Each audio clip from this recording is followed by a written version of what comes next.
qual é o título que vocês gostariam que eu falasse hoje.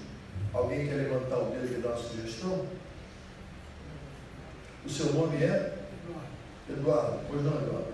No processo de reencarnação, qual a prioridade que existe, ou se existe alguma prioridade do espírito reencarnar, se ele reencarna por vontade própria ou se ele reencarna por obrigação?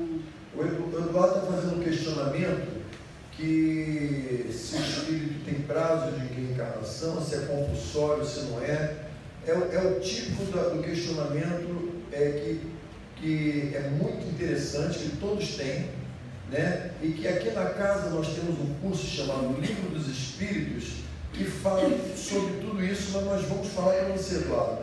Mas esse é o típico assim, questionamento que todos nós temos. Mas o Livro dos Espíritos, ele é muito claro sobre isso, né? Mais alguém? Quer falar alguém? O título? Seu nome é? Oi, Domingos. Domingos? E aí, Domingos? O que eu queria falar, eu queria que você falasse para a gente esse elo que nós temos dos que nos deixaram, né? Que a gente sonha, que a gente pensa. A gente sofre.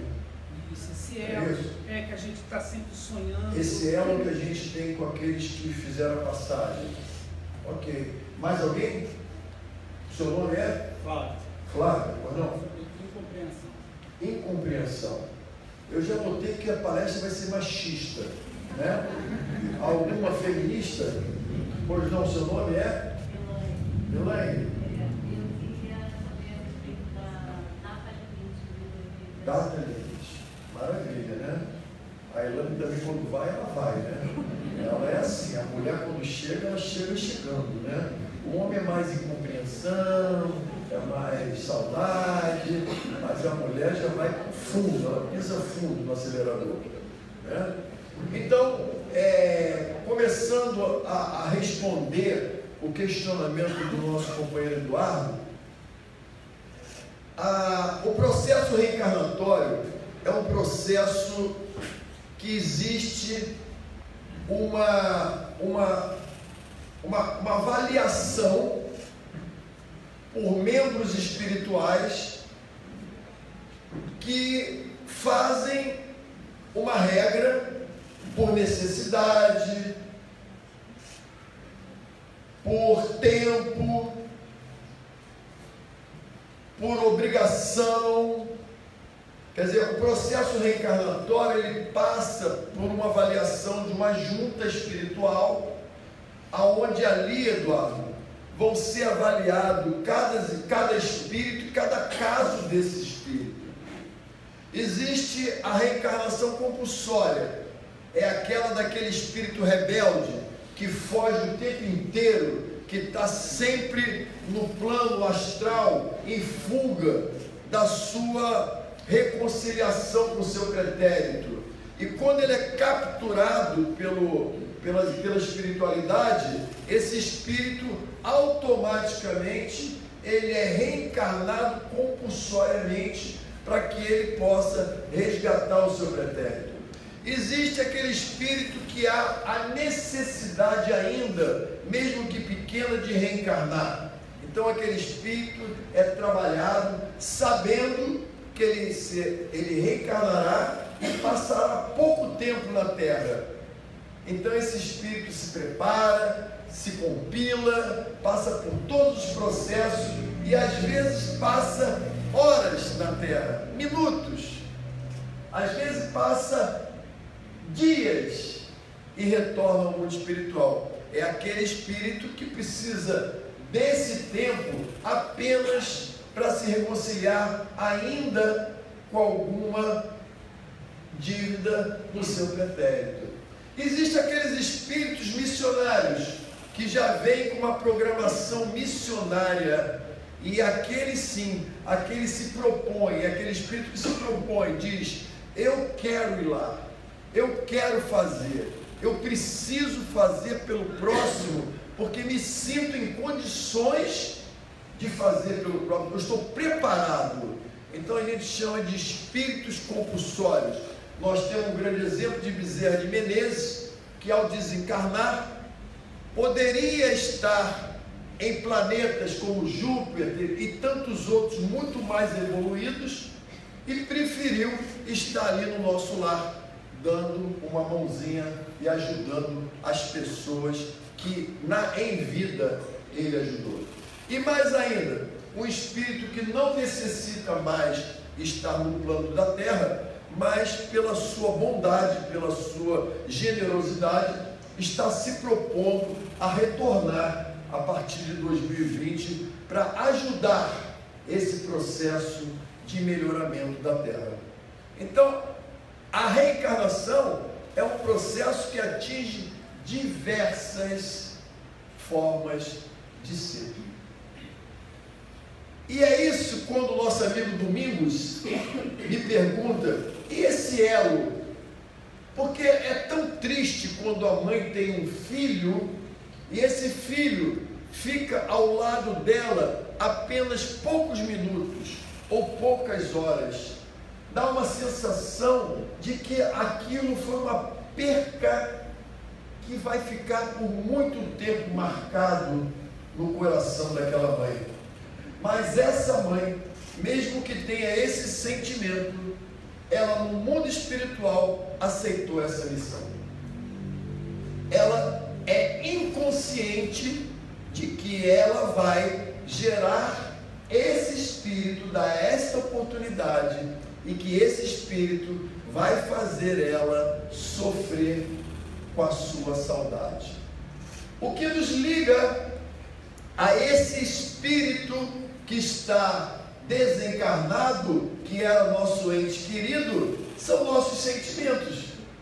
É o sentimento da saudade, é o sentimento do amor, são sentimentos, às vezes sentimento da raiva, do ódio. Muita gente acha que conviver com o mundo espiritual é só para quem ama ou para quem tem saudades. Muitas das vezes fazemos desdobramento do nosso corpo físico, ou seja, a saída do nosso corpo físico ao mundo espiritual, para ir ao mundo espiritual xingar aquele espírito que a gente odeia, brigar com aquele espírito que a gente odeia. Nós não necessariamente saímos do nosso corpo físico para nos relacionar com o espírito somente pela saudade, pelo amor. Somos espíritos encarnados e ao deitar e nos entrar em estado letárgico de sono, o nosso espírito sai do nosso corpo e volta às dimensões espirituais. E lá reencontramos tanto entes queridos, Fábio, como inimigos espirituais. E isso vale muito do que a gente planeja antes de dormir.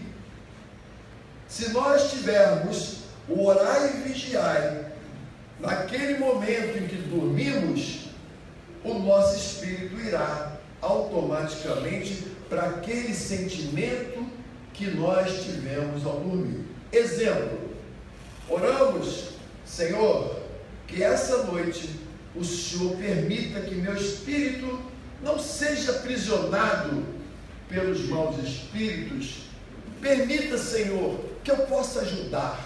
Permita que meu espírito possa ser utilizado como uma forma de ajuda ao próximo.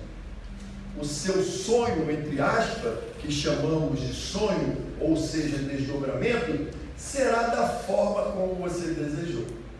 Você será sempre ou um reencontro com seu ente querido, ou a frequência a algum lugar necessitado, para que eles possam usar a sua energia para ajudar aqueles que mais necessitam.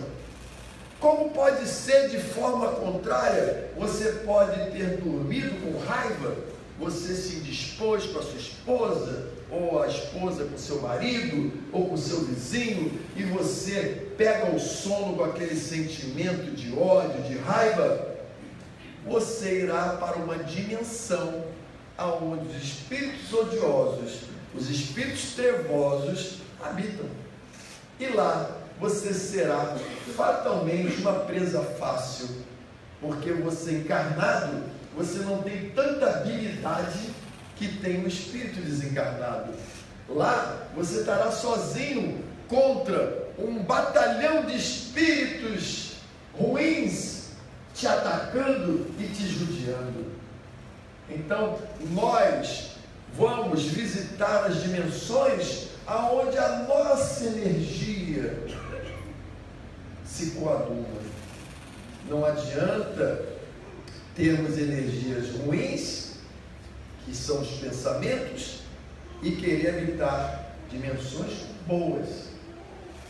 É necessário que ao desencarnarmos em sonho, ou seja, dormirmos, que não nada mais é do que um desencarne temporal, tenhamos bons pensamentos. A vovó sempre dizia para mim: filho, quem com pouco se mistura, farelo come. Não era espírita, mas era uma mulher extremamente inteligente, sabia que quando eu me misturo com uma energia ruim, eu vou estar usando a comida ou o alimento daquele espírito ruim. E aí o nosso amigo Flávio, eu acertei 2, podia acertar 3, né? O nosso amigo Flávio fala sobre intuição, incompreensão. Acertei, estava perto, começa com I, né? Dislexia. Também não posso consertar tudo ao mesmo tempo, vai com o tempo. A incompreensão é um processo de livre-arbítrio de cada ser de nós. Porque nós nascemos para compreender. A última frase que Jesus falou na cruz, alguém aqui lembra? Alguém aqui lembra?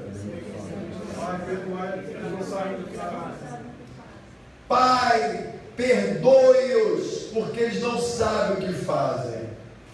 Muita gente não entendeu essa frase. Até hoje muita gente não entende. O que Jesus quis dizer é que nós, seres humanos, temos dentro de nós o sentimento da incompreensão arraigado. Nós só aceitamos aquilo que nos beneficia. O que supostamente nos prejudica, a gente se revolta. E a incompreensão é a revolta daquilo que nós julguemos que nos prejudica. E Jesus, antes de desencarnar, ele teve a compreensão de nos tornar seres compreensivos. E é isso.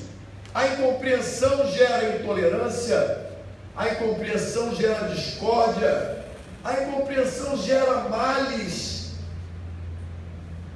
inclusive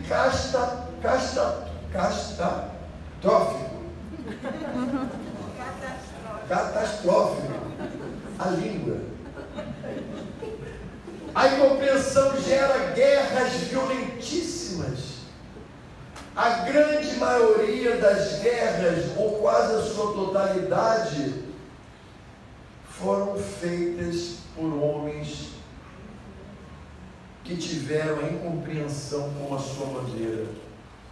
Não aceitaram o seu próximo, os seus pensamentos. Talvez a incompreensão seja a arma de destruição da humanidade. E muitos poucos, ainda em pleno século XXI, com mais de 2000 anos de Cristo, ainda carregam a incompreensão como uma bandeira. Fala-se muito na reforma íntima, da ingratidão, do ódio, da raiva, mas dificilmente eu escuto falar da reforma íntima da incompreensão. Flávio, acertei? Flávio, ser um homem incompreensivo o torna um ser raivoso e odioso, o torna um homem triste, o torna um homem feliz, o torna um homem doente. Se você fizer uma fotografia da célula de um homem que tem a incompreensão como um sentimento, verão as células enrugadas, como se tivessem envelhecidas. Se você autocomparar com um homem compreensivo, você verá umas células alongadas. E se você for mais detalhista dessa célula, você verá no homem compreensivo a vibração dos elétrons orbitando de forma violentíssima, em extrema velocidade, dissipando energias negativas através de milionésimo de segundos, enquanto que você vê em forma ampliada a célula de um homem compreensivo verá a velocidade do elétron em forma harmônica. Isso quer dizer que cada vez que somos incompreensivos, contaminamos nosso corpo com cargas negativas. Essas cargas, ou energia, como podemos chamar, ao serem de uma forma volumosa, elas se condensam. E quando elas se condensam, energia condensada vira matéria, que hoje apelidado vulgarmente de câncer. Então, começamos a entender, Flávio, que as doenças começam pelo homem incompreensivo, pela mulher incompreensiva. Começamos a entender tecnicamente que as doenças são psicossomáticas. São doenças produzidas pelo sentimento. E se são psicossomáticas, pouco adiantarão irmos na farmácia, Eduardo, comprarmos uma caixa de remédio contra incompreensão. Temos sim que frequentar uma casa espírita, principalmente, uma casa que tenha espiritualidade, para que aprendamos a nos tornar mais compreensivos. O olhar e o semblante de um homem incompreensivo assusta, cria rugas, envelhece. O olhar de um homem e de uma mulher compreensiva alegra. Para a mulher, ser compreensiva é muito bom. Ela evita gastar dinheiro com botox, porque o rosto fica mais esticado. E para o homem também. Para o homem também é uma forma de evitar também a cirurgia plástica contra o envelhecimento precoce. E agora nós vamos lá naquela jovem que eu ainda não lembrei o nome dela, mas vou lembrar, é a Elaine. A Elaine fala sobre um tema chamado data limite que está em voga. Hoje todos aqueles que não assistiram passarão a assistir, entrarão no YouTube para ver as palestras do Sancler, e quando terminar, entrarão no mesmo YouTube e verão um filme chamado Data Limite.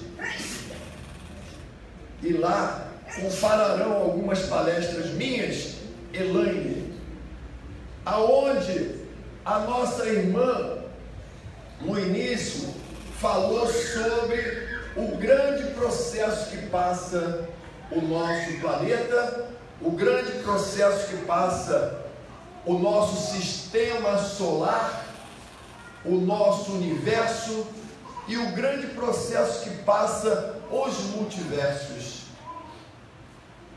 Nós temos dentro da teoria científica e física e tecnológica, nós temos etapas que nos levam a entender o porquê a nossa sociedade não chegou ao plano que já deveria ter chegado, da evolução e do conhecimento.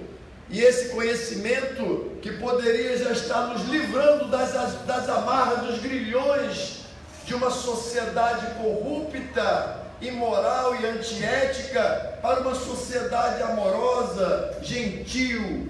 Por que, Elaine? Porque nós fomos tolhidos pelas religiões, aonde as religiões não deixaram com que aqueles missionários galileus, aqueles missionários Leonardo da Vinci, Leonardo Einstein, pudessem trazer para nós tecnologias ou informações suficientes para que hoje a gente pudesse ser livres em pensamento.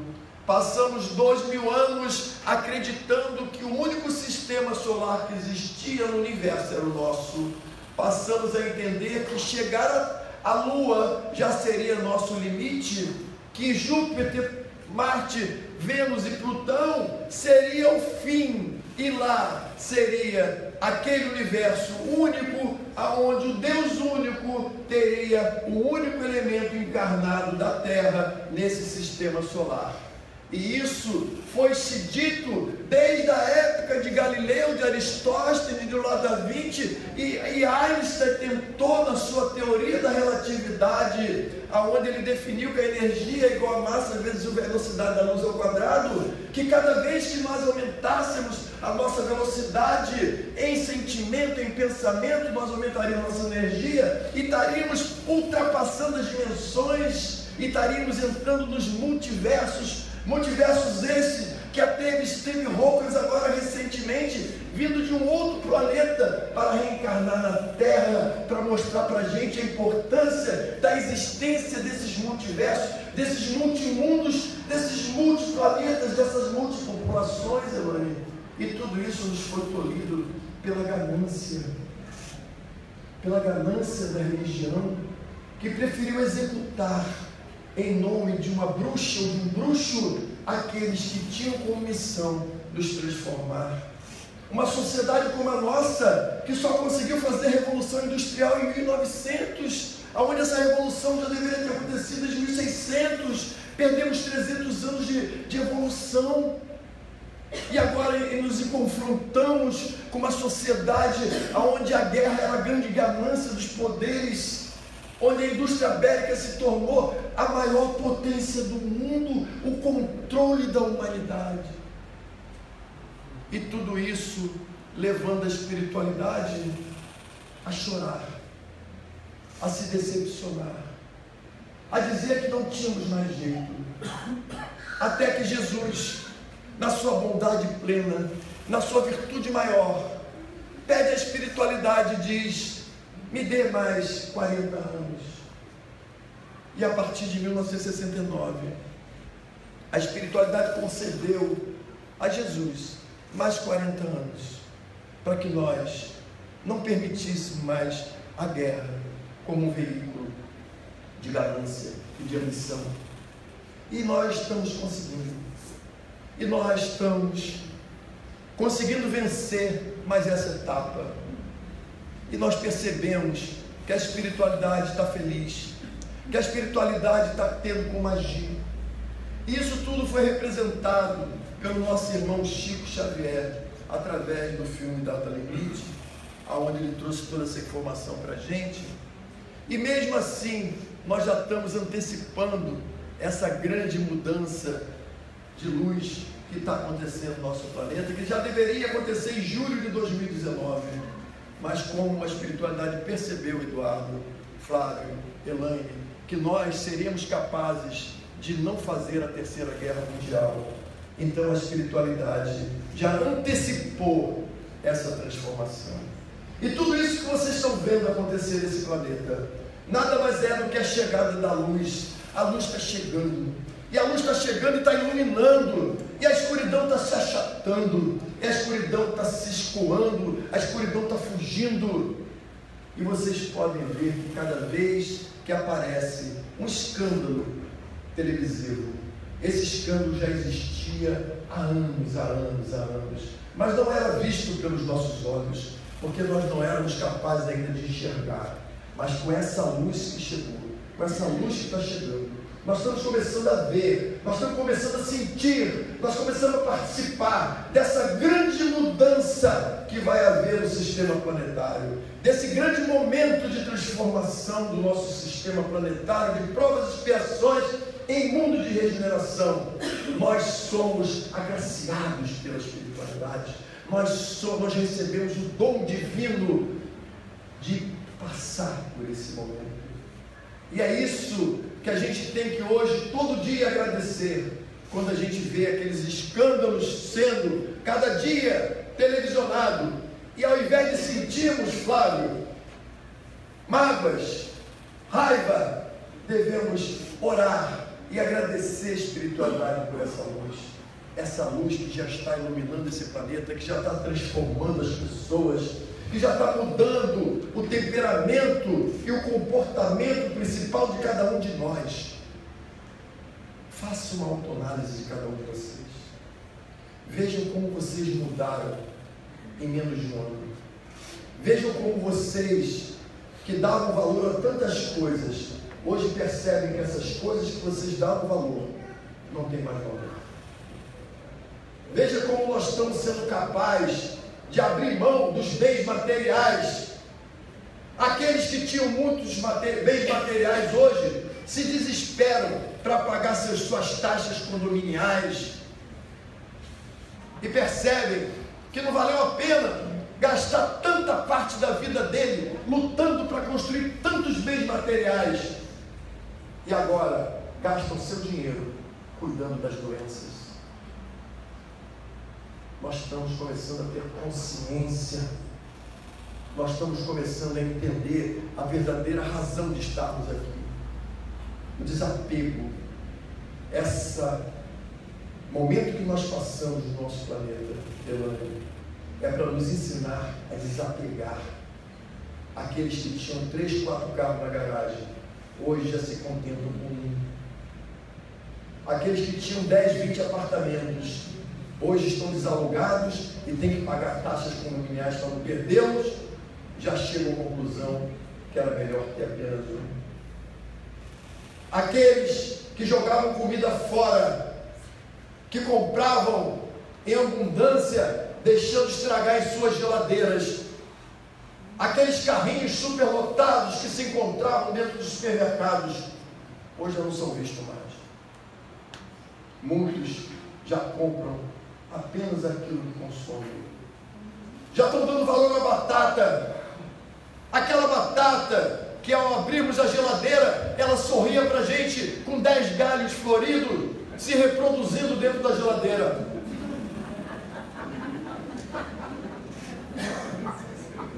Hoje nós temos a consciência que essa batata, para ser plantada e ser colhida, ela desmatou 1 metro quadrado da floresta, ela utilizou 546 litros de água, para que desse apenas um sorriso único ao abrirmos a geladeira, e depois de acharmos graça daquilo, a jogamos no lixo. Hoje já não se vê tantas geladeiras sorrindo, já não se vê aquele tomate que era vermelho e ficou preto, esperando ser espremido para virar suco e viras apenas mais um substrato do lixo. Hoje já se vê legumes que não se endurecem mais dentro da geladeira. Hoje já se vê pedaços de carnes que alimentavam a matança indiscriminada dos nossos boizinhos sendo consumido de uma forma muito mais orgânica. E muitos ainda até desistindo desse tipo de consumo. Muitos ainda não entendem por que éramos obrigados a consumir tanto frango. E é uma experiência muito engraçada. Eu tenho uma casa em Búzios, uma pequena casa, não dá para convidar todos. E essa pequena casa fica na passagem de um aviário.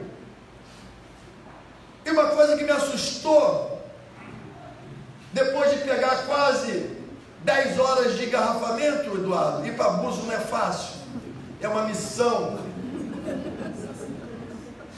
Eu passei por esse aviário e escutava ao longo da estrada aquele barulho, piu-piu-piu, piu-piu-piu, piu-piu-piu. E você olha aquelas centenas de pintos e você fala, que coisa linda. E tu vai para Búzios, passa sábado, Rua das Pedras, uma beleza. Gente, a beça em Rua das Pedras, não dá nem para andar. Algumas senhoras torcem o pé naquelas ruas, mesmo assim com aquele pé ainda andam capenga, elas querem andar, tiram foto, capenga, sapato na mão, mas elas querem ir para a Rua das Pedras. O salto quebrado. E aí elas às vezes se empenham num pé só para não tirar foto, mesmo que o outro esteja quebrado, aí tira selfie. No domingo eu retorno, como todos, já a certeza de que passarei mais 10 horas na estrada. E ao passar por esse aviário, eu levo um susto. Ao invés de escutar piu-piu-piu, comecei a escutar cocorocó, cocorocó. É tanto hormônio que eles botam nesses bichinhos que de sexta para sábado vira galo.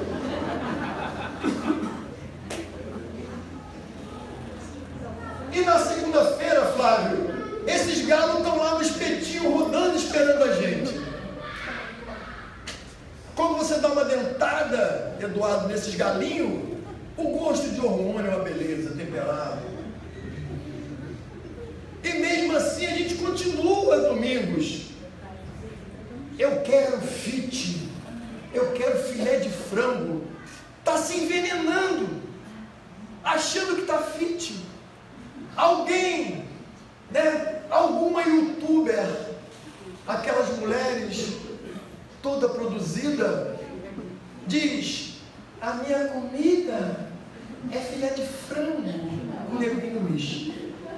Aí aquelas mais cheinhas que assistem aquela miséria daquele filme entram em desespero, querem ficar igual a ela e começam a consumir o filé de frango,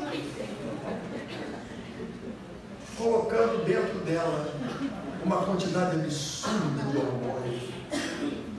E aí pergunta para outra: com ela emagrece e eu só engordo, eu não como nada, eu só como um filezinho de frango. Mas as glândulas dela que produzem hormônio estão descontroladas, excesso de hormônio. Outro dia uma moça falou comigo, falei: o que é? Fala, senhora, fala. Pode falar. Eu quero atendimento fraterno. Que é isso?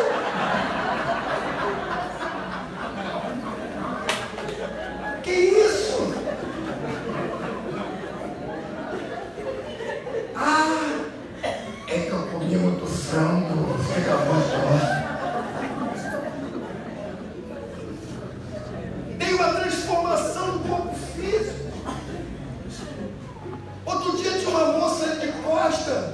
falei assim, Senhor, me dá licença, amor. O ombro dela era desse tamanho, os músculos dela faziam volume. Se aquela mulher me dá uma abraçada, ela me mata. Mas a dieta dela é o frango. Elaine, que essa noite seja uma noite de pensamento, de reflexão. Que 2019 seja bem-vindo. Graças a Deus. Obrigado.